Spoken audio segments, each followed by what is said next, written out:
اعوذ باللہ من الشیطان الرجیم بسم اللہ الرحمن الرحیم۔ بچوں، آج ہم چیپٹر پڑھیں گے حضرت داؤد علیہ السلام۔ حضرت داؤد علیہ السلام پیغمبر خدا تھے۔ آپ کے حالات زندگی اور ان کی تعلیمات کا مختصر ہم بیان کریں گے۔ حضرت داؤد علیہ السلام حضرت یعقوب علیہ السلام کی اولاد میں سے تھے۔ آپ فلسطین کے ایک شہر بیت لحم یروشلم کے نزدیک میں پیدا ہوئے۔ آپ 8 بھائیوں میں سے سب سے چھوٹے تھے۔ بھیڑ بکریاں چراتے تھے اور بہت بہادر تھے۔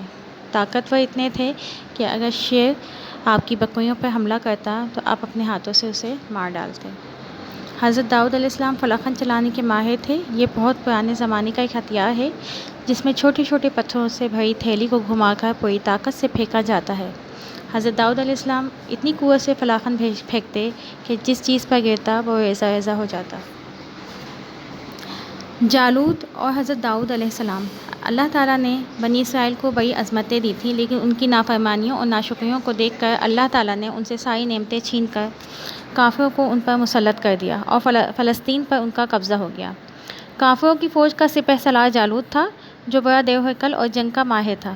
اس نے بنی اسرائیل پر بار بار حملے کر کے ان کا قتل عام کر کے گھروں سے ان کو بے گھر کر دیا تھا اور ان کے شہر چھین لیے تھے۔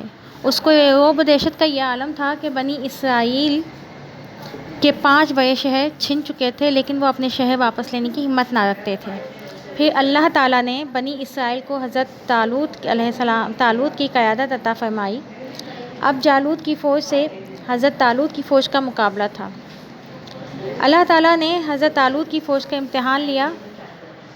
صرف 313 سپاہی حضرت طالوت کے ساتھ میدان جنگ میں پہنچے۔ جالوت کی فوج ان کی قلیل مقدار پر حیران تھی کہ انہیں جنگ کے میدان میں آنے کی ہمت کیسے ہوئی۔ حضرت داؤد علیہ السلام اپنے بڑے بھائی حضرت طالوت کی فوج میں، جو ان کے بھائی حضرت طالوت کی فوج میں شامل تھے، آپ علیہ السلام اپنے والد کے حکم سے بھائیوں کو کھانا پینے کی چیزیں دینے میدان جنگ میں پہنچے۔ وہ حضرت طالوت کے پاس پہنچے اور مقابلہ کرنے کی اجازت مانگی۔ حضرت طالوت نے انہیں دیکھ کر ہچکچاتے ہوئے، کیونکہ وہ بہت کم عمر اور ناتجربہ کار تھے، ان کی ہچکچاہٹ دیکھ کر حضرت داؤد علیہ السلام نے کہا کہ میں بکریوں پر حملہ کرنے والے شیر کے جبڑے توڑ دیتا ہوں۔ حضرت طالوت نے ان کی ہمت اور ارادے کو دیکھ کر ان کو اجازت دے دی۔ حضرت داؤد علیہ السلام کے ایک ہاتھ میں فلاخن تھی۔ انہوں نے فلاخن میں پتھر رکھ کر جالوت کی طرف پھینکا۔ پھر پتھر جالوت کی پیشانی کی ہڈی کو توڑ کر کھوپڑی میں گھس گیا اور وہ منہ کے بل زمین پر گر پڑا۔ حضرت داؤد کی اسی تلوار سے اس کا سر حضرت داؤد علیہ السلام نے اسی کی تلوار سے اس کا سر تن سے جدا کر دیا۔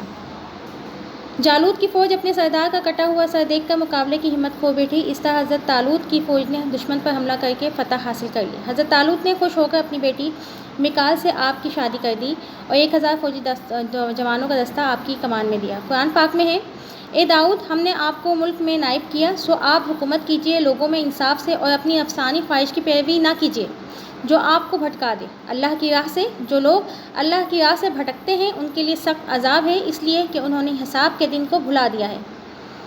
حضرت طالوت کی وفات کے بعد حضرت داؤد علیہ السلام کو نبوت اور آسمانی کتاب زبور عطا ہوئی۔ آپ علیہ السلام ان نبیوں میں سے تھے جنہیں اللہ تعالیٰ نے نبوت کے ساتھ بادشاہت بھی عطا کی۔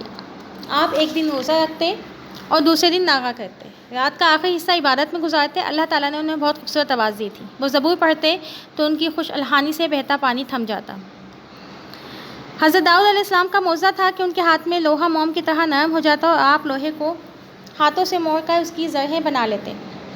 آپ علیہ السلام کے زمانے میں لوہے کو پگھلانے، اس سے چیزیں تیار کرنے کا طریقہ بہت پیچیدہ تھے اور ان سے تیار ہونے والی چیزیں بہت مہنگی ہوتی تھیں۔ حضرت داؤد علیہ السلام کی بدولت لوہے کا استعمال عام ہو گیا اور اس صنعت کو عروج ملا۔ آپ علیہ السلام ذاتی خرچ کے لیے لوہے کی زرہیں بنا کر فروخت کیا کرتے تھے۔ قرآن پاک میں سورہ سبا آیت نمبر 11 اور 10 میں اللہ تعالیٰ فرماتے ہیں، اور ہم نے اس کے لیے لوہا نرم کر دیا کہ تم پوری زرہیں بناؤ اور جوڑوں میں اندازہ رکھو۔ تم سب نیک کام کیا کرو، یقین مانو جو کچھ تم کرتے ہو میں دیکھتا ہوں۔ حضرت داؤد علیہ السلام جب زبور پڑھتے تو ان کی خوش الحانی سے بہتا پانی تھم جاتا۔ آپ کی آواز بہت خوبصورت تھی، اللہ تعالیٰ نے آپ کو خوبصورت آواز عطا فرمائی۔ پہاڑ آپ کی آواز پر حرکت میں آ جاتے اور ان کے ساتھ تسبیح میں شریک ہوتے۔ قرآن پاک سورہ صاد آیت نمبر 19 اور 18 میں اللہ تعالیٰ ارشاد فرماتے ہیں، ہم نے پہاڑوں کو اس کے تابع کر رکھا تھا کہ اس کے ساتھ شام کو اور صبح کو تسبیح خوانی کریں اور پرندوں کو بھی جمع کر دیں۔ اس پہ جو کلاس 9 میں پڑھاتی ہیں نا، تو اس کا سلیبس آپ نے پورا اس پہ لکھنا ہے۔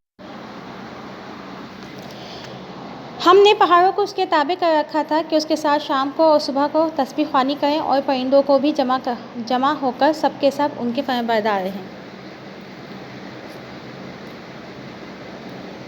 حضرت داؤد علیہ السلام جب قرآن پاک پڑھتے تو پرندے قریب آ کے بیٹھ جاتے اور زبور سنتے۔ پرندے ان کی آواز پر ان کے ساتھ تسبیح کیا کرتے۔ حضرت داؤد علیہ السلام کو اللہ تعالیٰ نے حکمت دی۔ بنی اسرائیل کا حضرت داؤد علیہ السلام کی علم و حکمت سے بنی اسرائیل کا شمار جلد ہی دنیا کے معزز اقوام میں ہونے لگا۔ بہت سے علاقے آپ نے فتح کیے، ایک عالیشان سلطنت وجود میں آئی۔ آپ نے شرعی حدود جاری کی، کافروں سے جہاد کیا، مختلف قبائل میں باہمی تعاون پیدا کیا اور لوگوں کو نیکی کی تلقین کی۔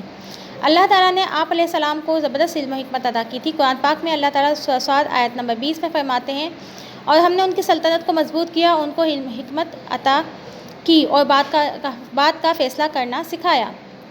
حضرت داؤد علیہ السلام حضرت سلیمان علیہ السلام کے والد تھے۔ حضرت داؤد علیہ السلام نے اپنے بیٹے حضرت سلیمان علیہ السلام کو تخت و تاج اور حکومت کا انتظام دے کر خود عبادت کے لیے گوشہ نشینی اختیار کی اور 100 سال کی عمر میں سیہون میں انتقال فرمایا۔ حضرت سلیمان علیہ السلام نے ان کی تدفین فرمائی۔ مشق کی طرف آئیں گے۔ پہلا سوال ہے، حضرت داؤد علیہ السلام کے بارے میں آپ کیا جانتے ہیں؟ تفصیل سے لکھیں، یہ آپ کی اسکرین پر ہے۔ آنسر اپنی ایکسرسائز بک میں کاپی ڈاؤن کیجیے۔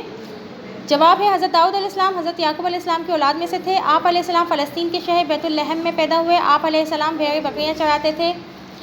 آپ اتنے بہادر تھے کہ اگر شیر بکریوں پر حملہ کرتا تو اسے اپنے ہاتھوں سے مار ڈالتے۔ حضرت داؤد علیہ السلام فلاخن چلانے کے ماہر تھے۔ حضرت داؤد علیہ السلام کو اللہ تعالیٰ نے نبوت اور آسمانی کتاب زبور عطا فرمائی تھی۔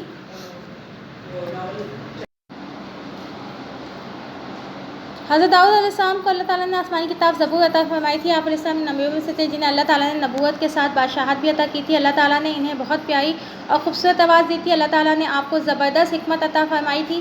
حضرت داؤد علیہ السلام کا یہ معجزہ تھا کہ ان کے ہاتھ میں لوہا موم کی طرح نرم ہو جاتا تھا۔ حضرت داؤد علیہ السلام کے بیٹے حضرت سلیمان علیہ السلام تھے۔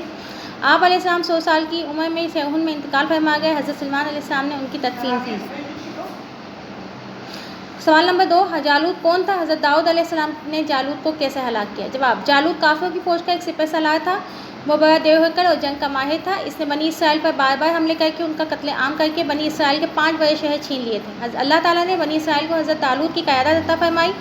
حضرت طالوت کی فوج جالوت کی فوج کے ساتھ میدان جنگ پہنچے۔ حضرت داؤد علیہ السلام نے حضرت طالوت سے مقابلے کی اجازت مانگی۔ آپ علیہ السلام نے اپنے ہاتھ میں موجود فلاخن میں پتھر رکھ کر جالوت کی طرف پھینکا۔ پتھر جالوت کی پیشانی کی ہڈی کو توڑ کر کھوپڑی میں گھس گیا۔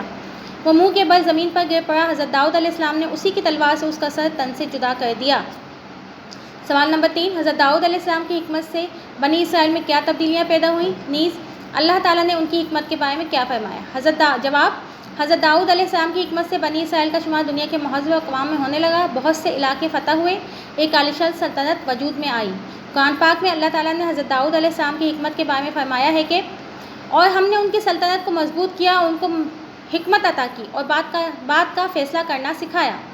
سوال نمبر 4، حضرت داؤد علیہ السلام کے معجزات تحریر کیجیے۔ جواب، حضرت داؤد علیہ السلام کا یہ معجزہ تھا کہ ان کے ہاتھ میں لوہا موم کی طرح نرم ہو جاتا۔ آپ علیہ السلام لوہے کو ہاتھوں سے موڑ کر زرہ بنا لیتے۔